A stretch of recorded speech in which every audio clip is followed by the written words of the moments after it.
যারা সাংবিধানিক পদে থেকে তারা নির্বাচনকে কলঙ্কে পরিণত করেছে, প্রহসনে পরিণত করেছে, তাদের জন্য তাদের কি শাস্তি হবে সেই ব্যাপারে আরও চিন্তাভাবনা করার প্রয়োজনীয়তা রয়েছে বলে আমি মনে করি।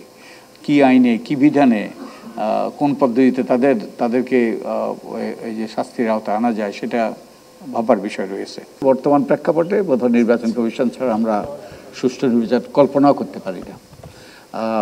এবং আমরা যদি নির্মমভাবে বিশ্লেষণ করি তাহলে দেখব যে নির্বাচনের জন্য অনেকগুলো অংশীজন আছে, তার মধ্যে সবচেয়ে গুরুত্বপূর্ণ অংশীজন কিন্তু নির্বাচন কমিশন।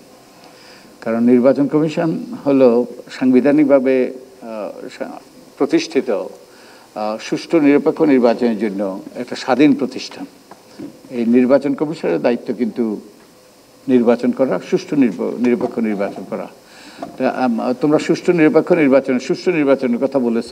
সুষ্ঠু নির্বাচনটা কি আমি একটু অন্যদিকে একটু আলোকপাত করার চেষ্টা করছি অন্যান্য অংশীজনের আলোচনায় আসার আগে।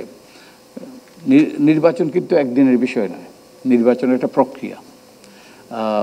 এই প্রক্রিয়াটা সুষ্ঠু হতে হবে, এই প্রক্রিয়াটা সঠিক হতে হবে, এই প্রক্রিয়াটা নিরপেক্ষ হতে হবে।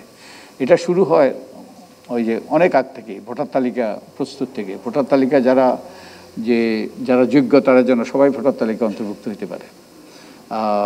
এবং শুধু তাই নয়, নির্বাচন যখন আসে ভোট দিতে যারা প্রার্থী হতে চায় তারা যেন প্রার্থী হতে পারে। তারপরে যে নির্বাচনের যে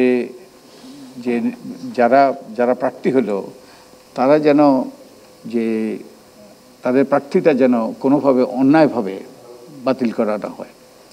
তারপরে আরেকটা নির্বাচনী প্রক্রিয়ার আরেকটা অংশ হলো প্রার্থীদের সম্পর্কে যেন ভোটাররা জানতে পারে, যাতে তারা জেনে শুনে বুঝে ভোটাধিকার প্রয়োগ করতে পারে। আরেকটা পদক্ষেপ হলো যে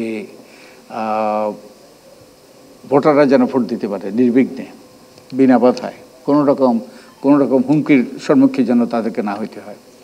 তারপরে এবং আরেকটা শর্ত হলো সুষ্ঠু নির্বাচনের আরেকটা প্রক্রিয়ার আরেকটা অংশ হলো নির্বাচনের পরিবেশ যেন সঠিক হয়, শান্তিপূর্ণ হয়।